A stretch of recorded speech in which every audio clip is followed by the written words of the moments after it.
ரூபாய் 634 கோடி ரூபாய் அந்த லஞ்ச புகார் KN நேரு மீது இருந்தது. பலமுறை கூட கோர்ட்டே கூட கேட்டது, இது எப்போ கேஸ் ஃபைல் பண்ண போகிறீங்க அப்படின்னு. சென்ற திமுக அரசு அதை காலம் தாழ்த்தி கொண்டே இருந்தது. அதன் மீது எந்த நடவடிக்கை எடுக்கல. இன்னும் சொல்லப்போனால் டிஜிபிக்கு பொறுப்பு டிஜிபியாக இப்போ வெங்கட்ரமணி கூட இருந்தார். அவர் மீது பல ரிமைண்டர்ஸ் கூட அனுப்பிச்சாங்க, இடி அனுப்பிச்சாங்க 2-3 தடவை லெட்டர்ஸ். அதன் மீதெல்லாம் எந்த நடவடிக்கை எடுக்கல. இப்போ தாவேக அரசாங்கம் நாங்கள் வழக்கு பதிவு செய்திருக்கிறோம் அப்படின்னு சொல்கிறாங்க. ஏற்கனவே ஹார்ட் டிஸ்க்கு காணல அப்படின்னு ஒரு இப்போ கண்டுபிடிச்சிட்டோம் அப்படிங்கிறாங்க. சென்ற திமுக அமைச்சர்களாக இருந்தவர்கள் மீது உண்மையாக இந்த தாவேக அரசு நடவடிக்கை எடுக்கக்கூடிய ஒரு முனைப்பை காட்டுகிறதா அப்படிங்கிறத ஒரு கேள்வி இந்த இதில் எழுது. நீங்கள் எப்படி பார்க்குறீங்க? நல்ல கேள்வி நீங்கள் கேட்டிருக்கீங்க. தமிழகத்தை பொறுத்தவரை தமிழகத்தை ஆண்ட திராவிட கட்சிகள் எல்லாமே தமிழகத்தை ஒரு லஞ்சம் லாவண்யம் நிறைந்த ஒரு நிர்வாகமாக மாற்றியிருக்கிறார்கள். இது ரொம்ப சகஜமான விஷயம். இந்த மாதிரி எம்ப்ளாய்மெண்ட்டுக்காக அரசு உத்தியோகத்தில் நமக்கு இது கிடைப்பதற்காக, வேலை கிடைப்பதற்காக லஞ்சம் வாங்கிறதுங்கிறது கிட்டத்தட்ட திராவிடம் உள்ள வந்ததுலேருந்தே வந்தாச்சு. என்னுடைய நண்பர் ஒருத்தர், அவர் மேல்நிலைப்பள்ளி ஆசிரியர் ஓய்வு பெற்றுட்டார். ஓய்வு பெற்று ஒரு சில மாதங்கள் ஆச்சு. அவர் MSc BEd முடிச்ச பிறகு வேலைக்கு சேர்ந்த உடனே, அப்போ எத்தனை வருஷம் பாருங்க, 30 வருஷம் முன்னாடி இருக்கும் இல்லையா?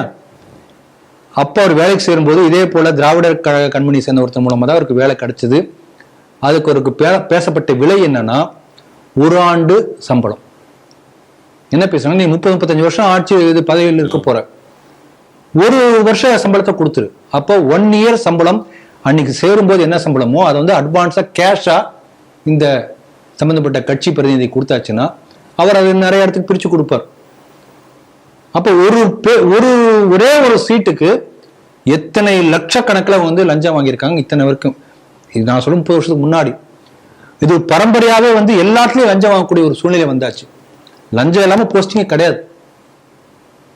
அதுக்கு மேல போனா அந்த அளவுக்கு லட்சங்கள்ல போகும் எல்லாம். ஆகவே இப்படி ஒரு லஞ்சத்தின் மூலமாக கட்டமைக்கப்பட்ட நிர்வாகத்தை ஏற்படுத்தியது திமுகவும் அதன் பிறகு அதிமுகவும் தான். இதுல பார்க்கும்போது ஒரு படி மேல இருக்கிறது திமுக, அப்படிதான் சொல்ல முடியும்.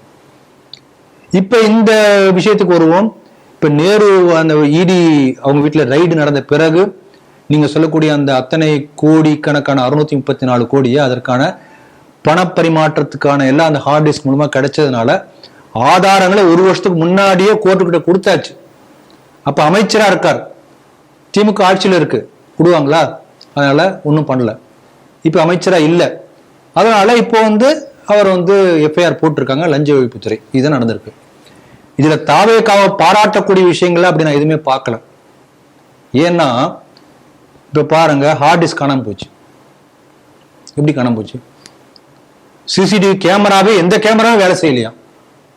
அந்த ஹார்ட் டிஸ்க் ஏதோ காபி டீ வாங்குறதுக்காக அந்த ஆனுவல் மெயின்டெனன்ஸ் கான்ட்ராக்ட் இருக்கக்கூடிய அந்த ஹார்ட்வேர் இன்ஜினியர் எடுத்துட்டு போயிட்டாராம். நம்புற மாதிரி இருக்குங்களா? நம்பணும். ஏன்னா ரீல்ஸ் எல்லாம் நம்ம தானே ஓட்டு போட்டிருக்காங்க. சர்க்காரியா கமிஷன் அரிசி எல்லாம் சர்க்கரை எல்லாம் மழை நீர்ல கரைஞ்சி போச்சு, மிச்சம் இருக்கிற கோனிஸாக கரையா தின்னுடுச்சு என்று சொல்லி அத்தனை ஆயிரக்கணக்கான லட்சக்கணக்கான சர்க்கரை மூட்டையெல்லாம் காணாம போச்சு என்று நாக்கூசாம போய் சொன்னாங்க திமுக. இவங்க டிவி காட்சியில இதை வேற மாதிரி சொல்றாங்க, டிஜிட்டலா சொல்றாங்க. இவங்க என்ன சொல்றாங்க, கரூர்ல அந்த சம்பவத்துக்கு நெரிசலுக்கு இத்தனை பேர் இறந்து போன காரணமானது செந்தில் பாலாஜி குற்றம் சாட்டினாங்க தாவேகா. ஆனால் அதே செந்தில் பாலாஜி இப்ப ஏன் காப்பாற்ற முயற்சி பண்றாங்க? அதே போல அந்த நேரத்தில் இருந்த கமிஷனராக இருந்தவர் மீதும் குற்றச்சாட்டு. அந்த கமிஷனருக்கு தான் ஊழல் தடுப்பு அவர்கிட்ட தான் கொடுத்திருக்காங்க. இது பாருங்க, இதுவே நேருடைய எல்லா ஆதாரங்களும் 1 ஆண்டுக்கு முன்பாகவே எலெக்ஷன் இடி கொடுத்தாச்சு கோர்ட்ல. அதனால இவங்க தடுக்க முடியாது, வேற வழி இல்லாம FIR போட்டிருக்காங்க. ஆனால் செந்தில் பாலாஜி மேல ஏன் ஆதாரங்கள் அழிக்கப்பட்டன? அப்ப என்ன அர்த்தம்? நீங்க சும்மா தூய சக்தி தீய சக்தி இதெல்லாம் பராசக்தியில வேஸ்ட், சும்மா ரீல்ஸ் தான், நாய சக்தியாக இருக்கிறாங்க. ஆமா, அதாவது அசல் திமுக இருந்தது, இப்ப நிழல் திமுக இருக்கிறது, அவ்வளவுதான். திமுக ஊழல் செய்தலை காப்பாற்றக்கூடிய அரசாக நீங்க இருக்கீங்களே தவிர நீங்க உண்மையிலே அந்த ஊழலுக்கு எதிரான அரசாக எனக்கு தெரியல. போக பார்க்கலாம் நீங்க அப்படி இருப்பீங்களா என்று இருந்தால் சந்தோஷம். அதனால இது வேறு வழி இல்லாமல் இப்ப ஒரு அமைச்சராக இல்லை, கோர்ட் வந்து சொல்லியாச்சு ஏன் பண்ணலான்னு, அப்ப எஃப்ஐஆர் போட்டிருக்காங்க. அதனால வந்திருக்கே தவிர இதுல தாவேக்காவுக்கு ஒரு பெரிய ரோல் இருப்பதாக நினைக்கவில்லை. உண்மையிலேயே தாவேக்கா வந்து லஞ்சத்தை ஊழலை எதிர்க்கக்கூடிய கட்சியாக இருந்தால் இந்த ஹார்ட் டிஸ்க் ரைடு நடந்திருக்கு, ஹார்ட் டிஸ்க் காணாம போன நடந்திருக்கூடாது. திமுக ஆட்சி காலத்தில் ஹார்ட் டிஸ்க் காணாம போகலையே, இவங்க ஆட்சி காலத்தில் காணாம போகுது. அப்ப என்ன அர்த்தம்? ஆகவே திமுக ஊழலுக்கு தாவேக்கா துணை போகின்றது என்கின்ற சந்தேகம் எல்லோருக்கும் வந்திருக்கிறது. இதற்கு தாவேக்கா பதில் சொல்ல கடமைப்பட்டிருக்கிறது.